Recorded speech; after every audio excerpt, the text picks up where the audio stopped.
Ang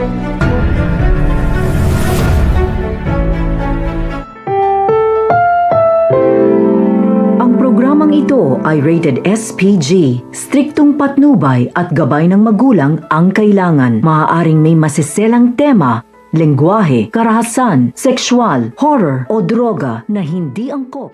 Masaya nga at tagumpay nga nagawa nga nito ni Annalyn ang isang Christmas party para sa mga tinutulungan nga nito ni Lolo Pepe ng mga bata. Kaya naman matapos naman nga ito, hindi rin nga nagustuhan naman ito ni Justin na makita nga ito ng kanyang ina sa event na nga ito na hindi man nga lang niya alam na ipinalam nga nito ni Annalyn dito.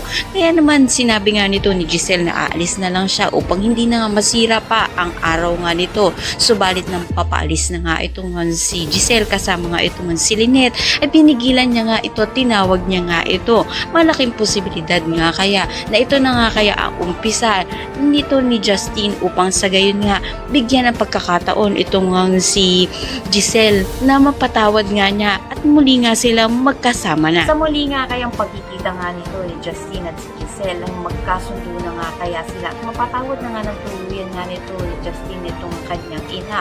Kaya naman pakatutukan natin ang lahat ng yan. Maraming salamat, Saint.